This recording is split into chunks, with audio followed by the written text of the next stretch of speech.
Ouvintes do Primeiro Jornal, vamos conversar com Breno Serra, supervisor de endemias aqui no município de Tiruçu. Vamos falar sobre a questão da dengue, né? A dengue, mosquito Aedes aegypti, principal transmissor da dengue, um índice um tanto preocupante aqui em nossa cidade, bem como também na região. E ele fala com a gente agora a respeito desse assunto, Breno. E Tiruçu, em situação de risco, os dados do Ministério da Saúde do ano passado já mostravam que o município tinha 3,7% numa escala de 4, que é considerada de risco. Como é que está a situação hoje do mosquito Aedes aegypti, o mais conhecido mosquito da dengue, em Tiruçu? Bom dia. Bom dia. O índice, ele varia a cada período. Os últimos 2 anos, com uma crescente de aproximadamente 1%, hoje nós estamos com 4,5% de infestação predial, e esse número preocupa bastante porque o Ministério da Saúde ele estabelece um nível máximo de 1%. Então, entre 4% e 5% já é uma situação muito preocupante, e a cada 100 imóveis, pelo menos 5 está infestado com o Aedes aegypti. Como está sendo realizado, então, o trabalho de combate no município, Breno? O agente ele faz visita periódica. A missão mais importante desse agente é de informar as pessoas o que deve ser feito para não permitir a proliferação desenfreada. Não é possível o bloqueio só com o controle químico, que é o uso de larvicidas ou inseticidas. O tratamento químico é apenas uma opção, uma metodologia de combate, mas não é a mais importante. Então, a visita periódica do agente é de informar, é de educar e incentivar a população a entrar também nesse controle. A gente falava em off há poucos dias, você citou 3 pontos importantes do combate ao Aedes aegypti. Dentre esses 3 está, 2 desses praticamente é o cidadão que deve fazer. Eu gostaria que você explanasse um pouquinho a respeito desse assunto, até para o nosso ouvinte entender qual é a função dele nisso aí. Existem 3 metodologias de combate ao Aedes, que é o controle mecânico, o controle biológico e o controle químico. Certo. O agente, ele utiliza o controle químico, que é o larvicida. E a população, ela tem essa obrigação de fazer o controle mecânico também. O controle mecânico consiste em eliminar os criadouros das residências. Caixa d'água, pneu, túnel, tudo que acumula água. Então, cobrir com a tela, ou eliminar, lavar, fazer aquela higiene no imóvel periódica, entendeu? Sim. Esse é o controle mecânico. Então o agente não tem como ele tá fazendo esse tipo de trabalho todos os dias em todas as residências. A gente tem quase 6.000 imóveis na cidade para aproximadamente 6 agentes na área. Então não tem como. Então a população ela tem que estar consciente disso, que ela também deve fazer o trabalho, entendeu? Principalmente o controle mecânico. O controle biológico, a utilização de peixes. Peixe na água, Sim. Um peixezinho na água, que os peixes se alimentam das larvas do mosquito. Então ele contribui bastante para o bloqueio dessa proliferação. Vamos aqui, a eficácia desses 3 métodos. O controle mecânico ele tem 99% de controle.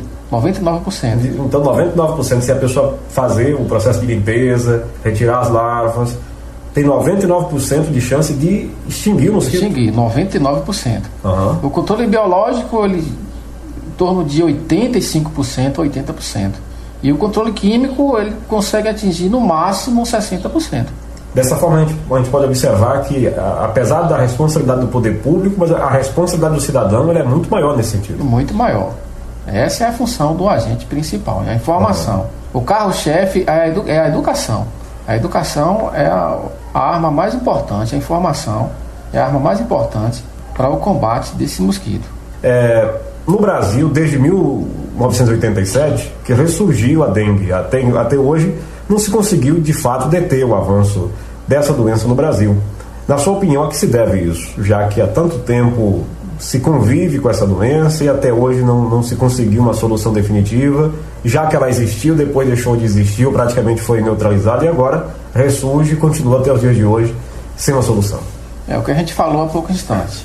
O Aedes aegypti é um animal que ele tem o instinto de se proliferar e ele encontra boas condições para reproduzir.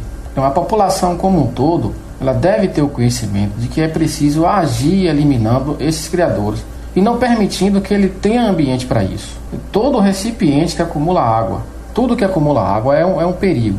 Então não pode esperar só pelo agente de saúde. A população não pode esperar só pelo agente. A população ela tem que conhecer o perigo e agir contra o perigo. E não esperar só pelas pessoas que estão responsáveis para fazer essa visita. Então o mosquito ele vem a cada ano aumentando esse índice no país inteiro, não só na nossa cidade, mas no país inteiro. A população como um todo, ela tem que abraçar essa causa junto com o agente de endemias, porque só o agente de endemias ele não vai conseguir fazer esse controle com total eficácia. Agora parece que não há bem uma sintonia, Breno, assim, o agente faz o trabalho dele, mas parece que a população não entende.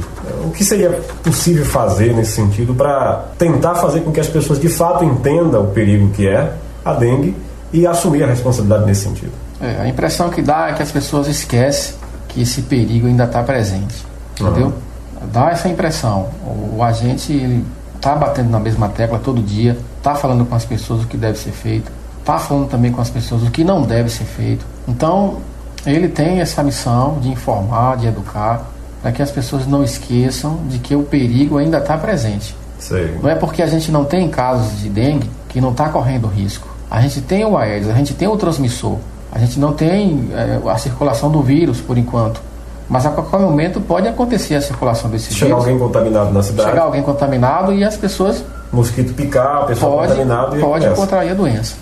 Então a população tem que agir, tem que ter atitude, conscientização. A gente está com um trabalho nas escolas de educação com as crianças, adolescentes, jovens, para que a geração futura venha a ter essa conscientização através desse conhecimento, dessa informação, de que a gente, para combater a dengue, é preciso conhecer, é preciso ter essa informação. Muito bem. Agora com relação ao agente, né, o agente, o que necessita mesmo para que o trabalho dele revolucione o controle dessa doença? Todo profissional ele precisa de incentivo, ele precisa de capacitação periódica, reciclagem, metas, desafio, precisa de valorização, planejamento de novas metodologias de trabalho, ideias e principalmente unanimidade. Então o profissional ele precisa ser assistido, precisa ser valorizado, entendeu? Então o agente de endemias é uma mão de obra qualificada, então ele precisa estar consciente, ele precisa ser assistido. Secretaria de Saúde, Vigilância Epidemiológica, Atenção Básica, Administração Pública do modo geral, na esfera federal, de todos os modos aí, entendeu? Então é necessário que haja esse entendimento por parte do poder político, de uma forma geral, para que então o trabalho tenha também uma eficácia nesse sentido. Isso. Por exemplo, uma pessoa vai estar nos ouvindo e diz, olha, na minha casa tem larvas do mosquito, ou larvas apenas, não vai saber, obviamente a olho nu não dá para saber, né? Que tipo de larva, se é do mosquito Aedes aegypti, se é de outro, tem que chamar o agente comunitário, o que é que ela tem que fazer? O agente contribui muito para resolver esse problema, entendeu? Vai depender muito do tamanho da caixa d'água, que tipo de recipiente é esse que está com essas larvas, entendeu? Se for um criadouro pequeno, um recipiente de água pequeno, um pneu, uma lata d'água, caco do animal beber água, é muito simples, é só eliminar aquela água, lavar o recipiente, colocar uma água nova pelo menos uma vez por semana. Se for uma caixa d'água grande, 2, 3, 4 mil litros, o morador ele precisa vedar aquela caixa d'água com a tela, com a telha, entendeu? Não deixar a céu aberto, não pode deixar nenhum tipo de orifício ali, porque o mosquito ele penetra na água e faz a desova ali. Tem gente que pensa que colocar cloro pode resolver. Isso de fato é eficaz ou não? Não, o cloro não é suficiente para eliminar larvas de mosquito, nem larvas de Aedes aegypti ou qualquer outro mosquito. O cloro não é capaz de fazer isso porque a larva ela respira e depois volta para a água de novo. Então o cloro não é capaz de matar as larvas. Entendo. Não, de forma alguma. Agora nesse caso a pessoa, você falou do peixe. Então a pessoa pega um peixe, no caso do controle biológico, né? Pega o peixe, coloca na água, mas de repente a água está em base. Tem risco de matar o peixe? A água da embase ela tem um risco de matar o peixe. O que a pessoa precisa fazer então para poder ter o peixinho lá, mas mantendo vivo? Quando o tanque já tem uma determinada quantidade de água acima do meio, a água da embasa vai cair naquele dia, ela não é capaz de matar o peixe. Só se o reservatório estiver vazio.